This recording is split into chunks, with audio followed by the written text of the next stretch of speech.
Is it better to buy freehold or 99-year leasehold?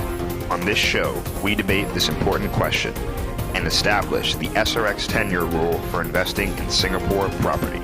Next on XTV with your host, Mark Loon.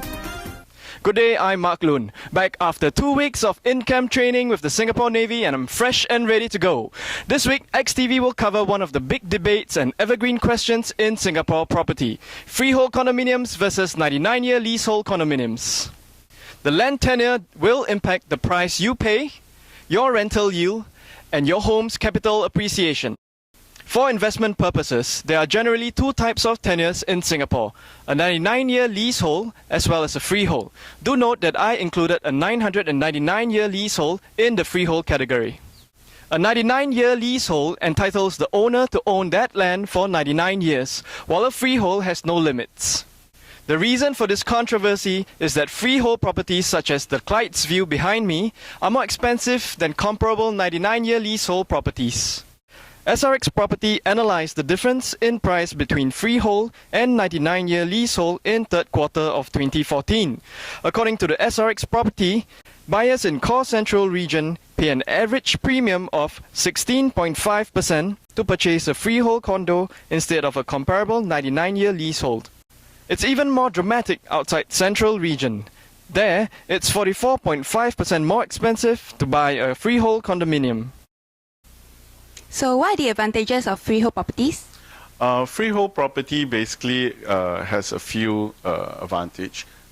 One very obvious advantage is because it's freehold, so whoever buys it, the investor or the buyer, does not have a time pressure.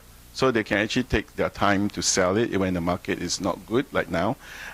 If the property is over time, usually freehold property will appreciate over long term because of scarcity of the freehold land in Singapore. Hi Phyllis. Hi Angela.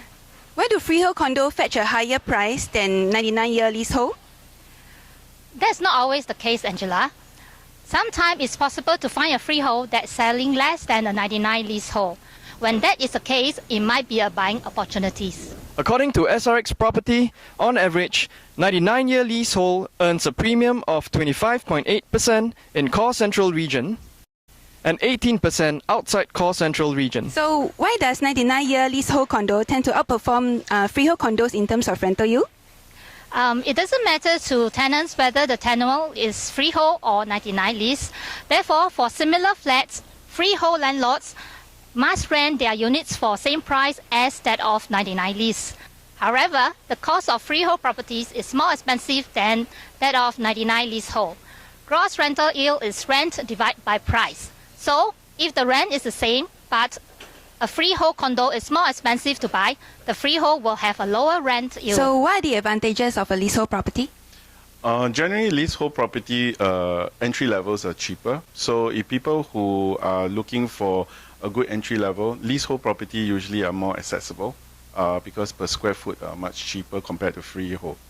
And if they are looking for investment, leasehold 99 years are generally more attractive because for the same rental rates, the rental yield is much better for the leasehold property.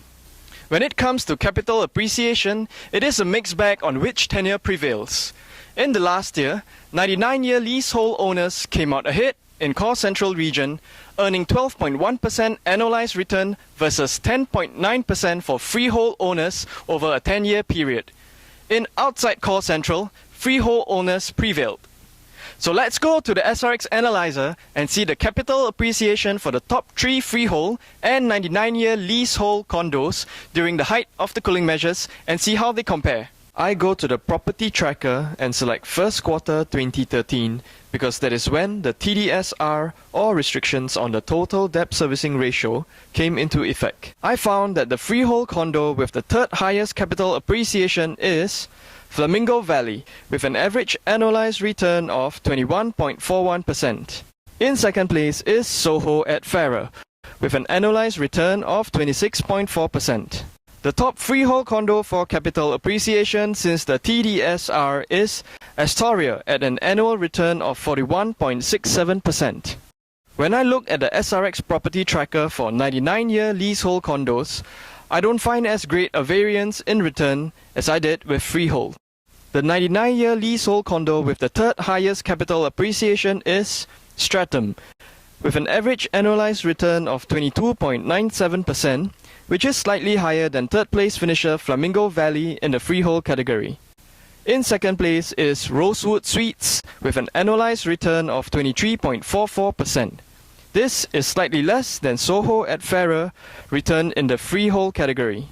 The top 99-year leasehold condo for capital appreciation since the TDSR is Park Rosewood, with an annual return of 24.71%. This is significantly less than high flyer Astoria. So in summary, SRX property data allows us to establish the Land Tenure Rule for investing in Singapore property. The rule states that, in general, freehold condominiums are more expensive than 99-year leasehold condominiums, and they tend to underperform in gross rental yield. When it comes to capital appreciation, that is a mixed bag. The Land Tenure Rule means that it may not be worth paying a large premium for a freehold condominium if you don't plan to live in the home for a long period of time. The rule also suggests that if you are a landlord, go 99-year leasehold. And that's it for today's show. Please join us next week for the SRX HDB report. Also, don't forget to subscribe to XTV on our new homepage for srx.com.sg. This is Mark Loon on behalf of XTV and SRX Property. Thank you for watching and have a nice day.